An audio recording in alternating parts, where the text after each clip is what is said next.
Rosati, figura política de la mayor importancia en mi provincia, donde ejerció todos los cargos, académicamente decano de la Facultad Católica de Santa Fe, hoy ministro de la Suprema Corte de Justicia de la Nación. Para mí es muy grato no tener un ministro, sino tener acá a mis profesores queridos. Hace 25 años que este señor me acompaña como docente de la carrera. Y ha sido, sin lugar a dudas, si no el mejor, uno de los mejores profesores que tuve en todas las asignaturas. ¿Verdad? Hace unos años, cuando era intendente de Santa Fe, podía venir con un cartapacio de un baúl, traía los mejores que tenía. Llegó a una clase con 400 libros en un baúl. Lo puso al lado de la silla, la abrió y dijo: recordándola a Platón en su obra tal, por favor, tome el libro, lea la página 7. Coincidía con lo que decía fulano, le vino a matar en la página tal, tome el libro. Y pasaban los libros, una biblioteca ambulante. Y los chicos veían no solo lo que les decía el profesor, sino que leían los textos que le estaba señalando. Hoy para mí es un enorme placer que nos acompañe, sobre todo porque está en la tónica de lo que venimos hablando en este encuentro. Quiero que ustedes lo disfruten como lo voy a disfrutar de su público, con sus alumnos.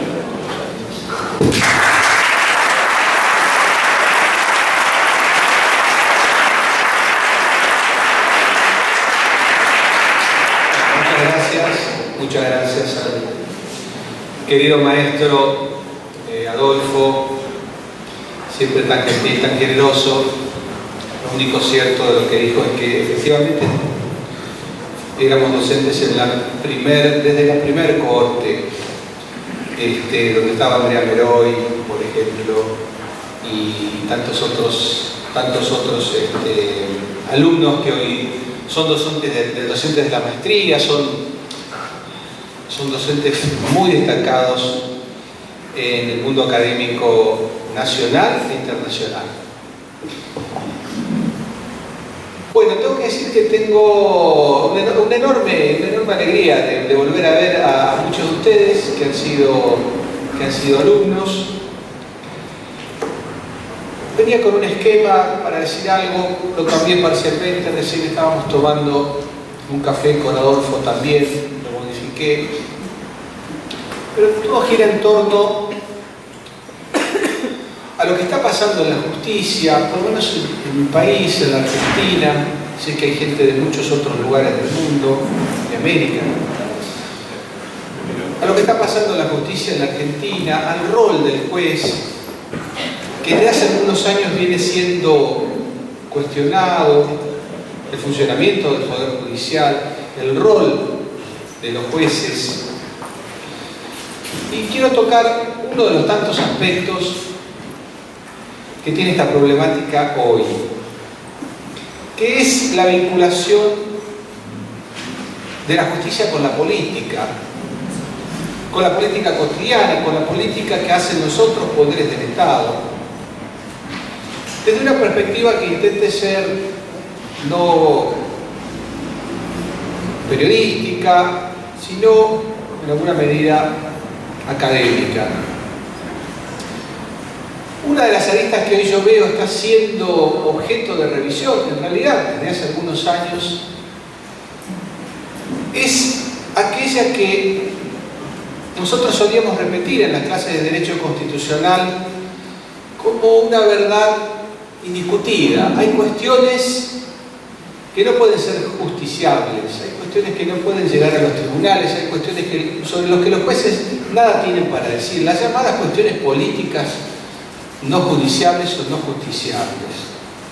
En los últimos años, en la Argentina, y creo en muchos otros lugares del mundo, por lo menos seguramente de América, esta percepción del límite entre lo político y lo judicial ha ido cambiando. Este límite, que antes era una línea, hoy es una zona, es una frontera, con temas que van y vienen. Hay reproches recíprocos entre la justicia y la política, en el sentido en que algunas cuestiones se politizan y algunas otras cuestiones se judicializan. La judicialización de la política, la politización de la justicia. Uno puede preguntarse legítimamente por qué algunas cuestiones que antes eran resueltas inequívocamente por los poderes representativos, el ejecutivo, el legislativo, hoy son asumidos por la justicia. Son asumidos por la justicia porque hay jueces que consideran que deben asumirlos, y son asumidos por la justicia también porque hay desde sectores políticos interés en no resolverlos desde una forma prudencial y derivarle esta responsabilidad, sobre todo en cuestiones difíciles, al Poder Judicial. Entonces lo veo yo en la Corte Argentina, temas que tradicionalmente no llegaban a los tribunales. El análisis del saneamiento de la cuenca del río, el planteo para que la Corte dirima en función de su competencia dirimente, no de la competencia jurisdiccional, conflictos entre provincias, las cuestiones electorales que tradicionalmente eran cuestiones ajenas al escrutinio judicial, cada vez son más analizadas y resueltas por un tribunal judicial, a tal punto que el debate es hoy quién es el juez competente para resolver algunas cuestiones vinculadas al electoral, por ejemplo. Y así siguiendo. Recordemos los términos tradicionales de este debate. Hay quienes sostienen que una cláusula constitucional en la Argentina, y mutatis mutandi, de los países que aquí nos visitan, una cláusula como del artículo 116 que habla que todas las causas judiciales serán resueltas por los tribunales, conlleva necesariamente a que todos los temas que se judicializan deben ser resueltos. Y que si no son resueltos, podemos llegar a generar una situación de indefensión. Todas es todas y no algunas, dicen quienes defienden esta primera tesis. Todo es justiciable. No hay cuestiones que puedan, bajo el rótulo de su politicidad, escapar al escrutinio judicial. Versus otro criterio que nos dice no todo lo que se presenta en un tribunal de justicia amerita ser analizado por la judicatura. No todo escrito que se presenta en un tribunal es una causa en términos de causa judicial. Si yo presento el himno nacional ante un tribunal de justicia y me sella la presentación, la mesa de entradas, eso no devendrá en una causa judicial a los efectos de ser resuelta por los tribunales.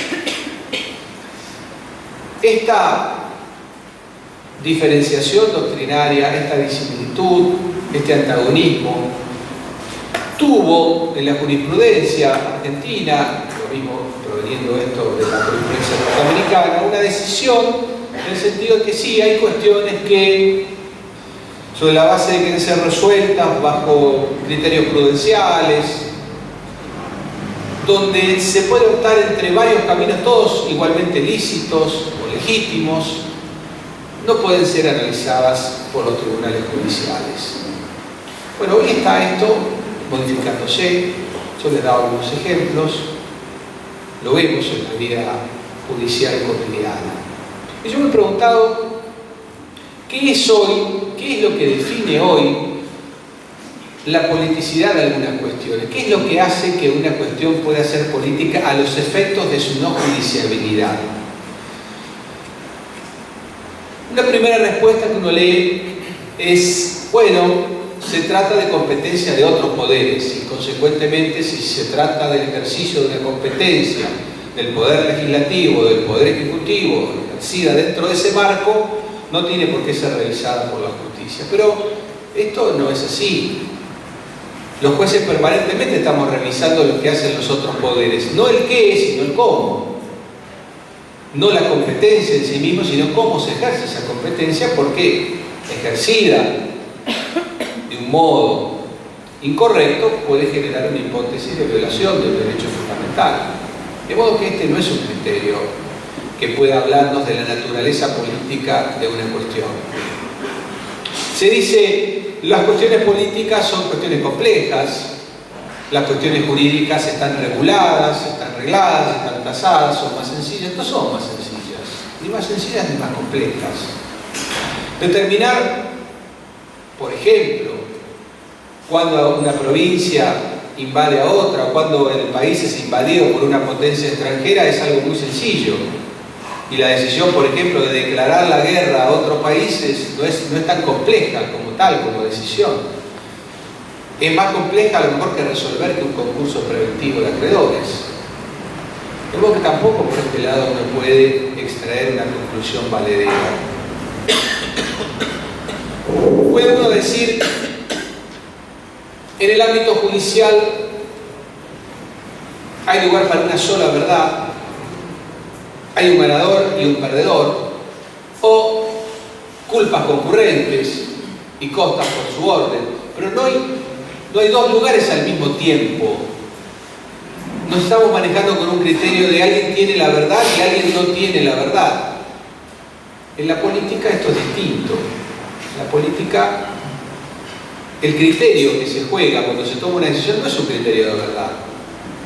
Se dirime en un parlamento en función del principio de la mayoría y expresa el estado de ánimo de una sociedad manifestada a través de sus representantes, pero nadie diría que esto es verdadero y esto es falso.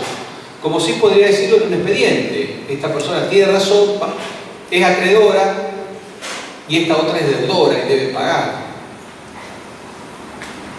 Este puede ser un criterio válido, pero a mí lo que me parece que es lo que define más la politicidad de una cuestión para su eventual no justiciabilidad es que el trabajo del político y del juez es fuertemente diferente. El político no se maneja con un criterio silogístico. No ve una premisa mayor, una menor, no ve un hecho y una norma y trata de encuadrar el hecho en la norma. Ve las cuestiones con una percepción más holística, más general. Y muchas veces piensa en las consecuencias antes de tomar una decisión.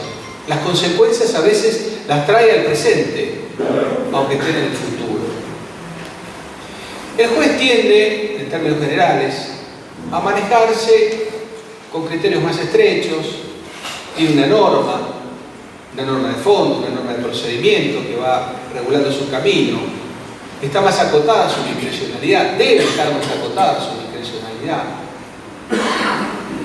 Y además se maneja más en los bordes del conflicto y no en el análisis del conflicto. El conflicto para el juez, en la concepción tradicional por lo menos, es una patología, es un desorden del orden jurídico.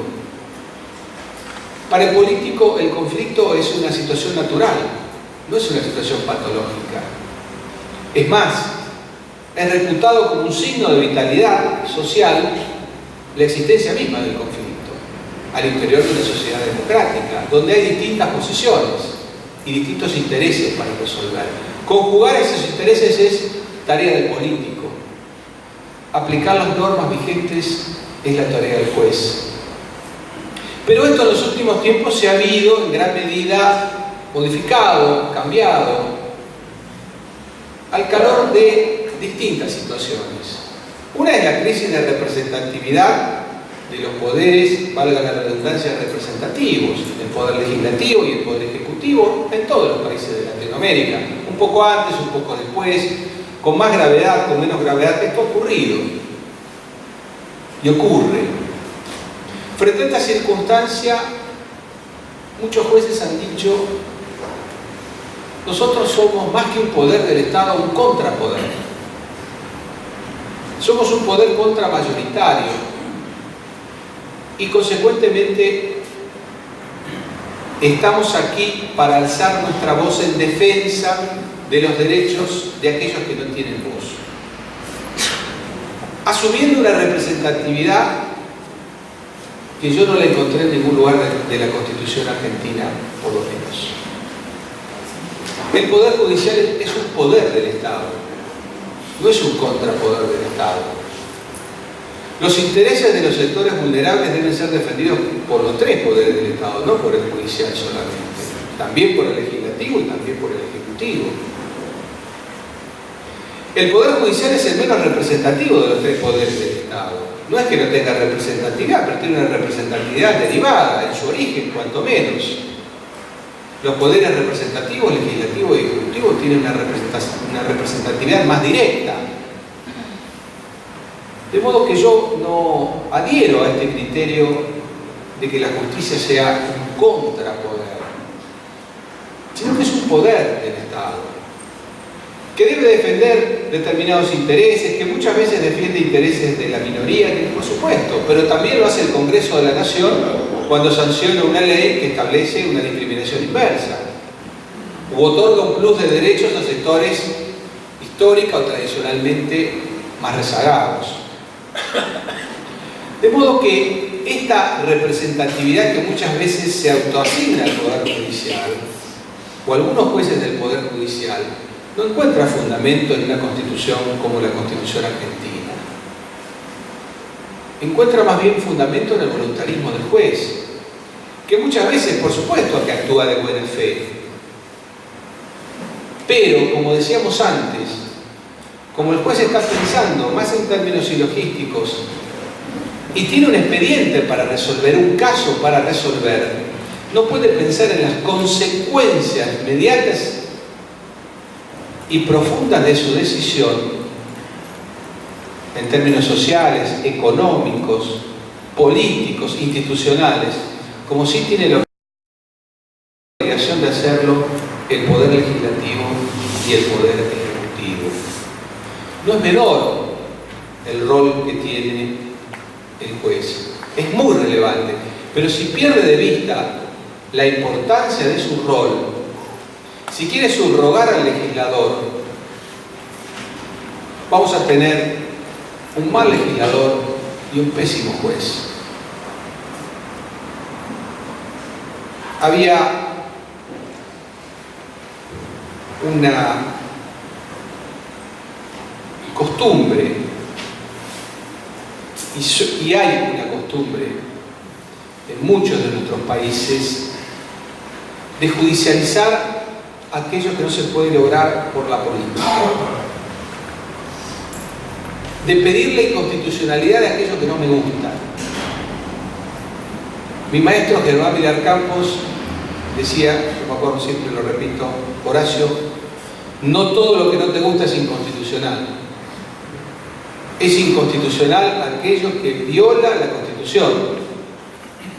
Pero en la esfera de reserva de los poderes representativos, mientras no se viole la Constitución, el poder representativo tiene la obligación de hacerlo el Poder Legislativo y el Poder Ejecutivo. No es menor el rol que tiene el juez, es muy relevante, pero si pierde de vista la importancia de su rol, si quiere subrogar al legislador, vamos a tener un mal legislador y un pésimo juez. Había una costumbre, y hay una costumbre en muchos de nuestros países, de judicializar aquello que no se puede lograr por la política, de pedir la inconstitucionalidad de aquello que no me gusta. Mi maestro Germán Vilar Campos decía, yo me acuerdo siempre, lo repito, Horacio, no todo lo que no te gusta es inconstitucional. Es inconstitucional aquello que viola la Constitución.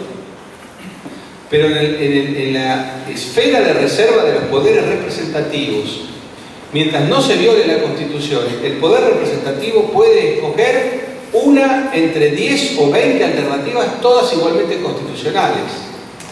Te puede gustar la privatización, la estatización de un servicio, te puede gustar el subsidio, te puede no gustar el subsidio, te puede gustar la política tributaria en un sentido o en el otro.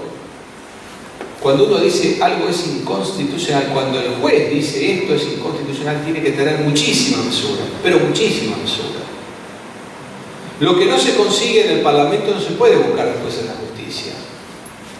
Perdí por un voto, salió la ley que no me gusta, voy a la justicia para que se declare inconstitucional.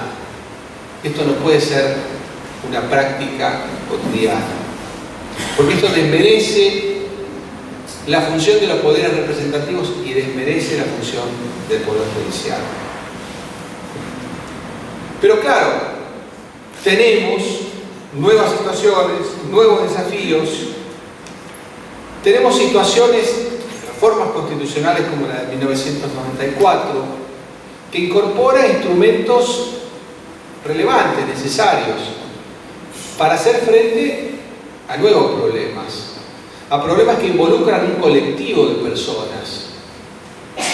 Esta dinámica de que el juez debe resolver un caso concreto sobre la base de un silogismo, en la disputa entre dos partes, se sigue manteniendo en los tribunales, pero hay otro tipo de procesos que todos conocemos, procesos que involucran a muchas personas, procesos que tienen una legitimación ampliada, activa, procesos que tienen una representación de intereses que va más allá de las partes, el defensor del pueblo, acciones populares, efectos que van más allá del interés de las partes si se dan determinadas circunstancias.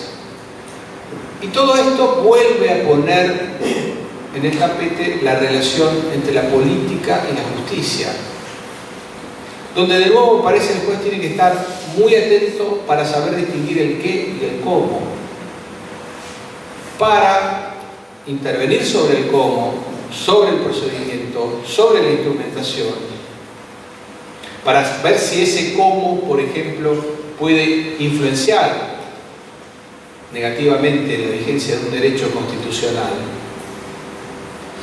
pero evitar meterse en el qué, en la política pública. Nosotros tuvimos un caso en la Corte el año pasado, el caso Cetis, que hablaba de las tarifas, y ahí tuvimos que tener muy presente el qué y el cómo. Que las tarifas estaban retrasadas, que había muchos subsidios, que se iba a hacer una política diferente. Sobre eso el juez tiene muy poco que decir, si la decisión la toman los poderes representativos. Sobre lo que sí puede decir es, ¿se respetó el procedimiento? ¿Hay audiencia pública? Sobre lo que puede decir es, tenga en cuenta en algún punto la capacidad de pago, por si no su objetivo, que es cobrar una tarifa más alta, va a naufragar. No más que eso. No es mucho más que esto lo que nosotros podemos decir sobre esos temas. Hoy se habla, por supuesto, de procesos colectivos. No voy a ser yo tan torpe de hablar sobre ese tema aquí, que son todos ustedes especialistas en esto. Pero es muy importante tener presente la diferencia entre el proceso colectivo y el proceso estratégico, y el proceso estructural, el litigio estructural. Cada vez más vemos que mediante una presentación judicial muchas veces se intenta cambiar una política que debe ser cambiada por los poderes representativos. El activismo judicial, más allá de su intencionalidad, con su intencionalidad, muchas veces ha incursionado en temas que no corresponden al Poder Judicial. Hay un activismo procesal y hay un activismo sustantivo. Hay un activismo que ha permitido ensanchar la vigencia de los derechos, a veces de un modo sorpresivo, y se ha anticipado a la sanción de una legislación que, es cierto, debía haber sido dictada con anterioridad a ese fallo. Aquí en la Argentina, la ley de divorcio vino después de algún fallo judicial que dijo de la noche a la mañana las consecuencias de determinados actos de las personas habilitan a contraer un nuevo vínculo. la verdad que esto sirvió para que después viniera una ley. Hubiera sido muy bueno que esto se hubiera debatido antes y que hubiera venido la ley que después vino. Y si después vino la ley es porque la sociedad consideraba que debía existir esa ley. Pero no podemos pensar que los cambios deben provenir del Poder Judicial. No puede un país pretender que el Poder Judicial diga, por ejemplo, para todos los habitantes del país, ¿cuándo comienza la vida? ¿Cuándo termina la vida? Eutanasia. Estas son decisiones que las tienen que tomar los poderes representativos y tener en cuenta, por supuesto, lo que puede decir la Constitución, los tratados internacionales, etcétera, etcétera. Previo a esto, tiene que haber un debate donde hable el padre, el hijo, el nieto, el abuelo, el tío, el maestro, el médico, etcétera. Todos con la representatividad del caso, debate, 2 cámaras, parlamento. Y el juez después aplicar. Si nosotros me parece que olvidamos esto, olvidamos lo más sustantivo que tiene el juez, que es aplicar el derecho y reservar la declaración de inconstitucionalidad cuando advierte que una norma realmente va en contra de la Carta Fundamental. El capítulo de la vinculación del derecho nacional con el derecho internacional es otro gran capítulo del que hoy no voy a hablar, en otra ocasión en esta misma maestría lo he hecho, pero también ha generado una ampliación en la vigencia de los derechos, y esto es muy bienvenido, pero también una confusión en la orden de prioridad de las normas. Muchas veces uno ve, pareciera que la Constitución no existiera, saltamos directo del Código Civil al tratado de no sé cuánto y al otro de más allá y al grupo de expertos de este y al grupo de tareas del otro y de esa forma borramos un orden normativo que está claramente establecido en la Constitución Nacional, en el artículo 31, en el caso argentino, en el 75, inciso 22. Yo creo que esto no hace progresar al derecho, muchas veces genera una gran confusión en la comunidad. En el medio está el justiciable, que requiere, entre otras aspiraciones, además de una justicia rápida, o por lo menos que no le llegue tarde, una seguridad jurídica, saber a qué atenerse. Estamos de acuerdo que hoy el juez no es un ventríloco como pensaba Montesquieu, en el origen de la teoría clásica de la división de poder, la administración de justicia, que supone que la tarea de administrar justicia no es solamente una cuestión técnica, que también es prudencial. Y se han incorporado últimamente mecanismos de participación previos a la toma de decisiones judiciales que son bienvenidos, como las audiencias públicas, como los amicus, que son herramientas que acercan al Poder Judicial a la realidad, previo a la toma de sus decisiones. Pero todo esto no nos debe hacer perder el rol que tienen realmente los jueces y que no deben perder. No están para cambiar las políticas públicas, están para controlar que esas políticas públicas no violenten derechos humanos fundamentales. Termino esta media hora con una reflexión de Frankfurter, ese juez de la Corte Norteamericana, y la relevancia que tiene es que dijo esto estando dentro del Poder Judicial con el rango que él tenía. Dijo 2 cosas que me parecen muy relevantes. La primera es, no nos olvidemos quienes estamos dentro del Poder Judicial, que el judicial no es el menos democrático, no, es el menos representativo de los 3 poderes. Eso hay que tenerlo siempre en cuenta. Y después dijo él, las malas decisiones de los gobiernos no deben ser corregidas por los jueces en sus sentencias, sino por el pueblo en los próximos comicios. Muchas gracias.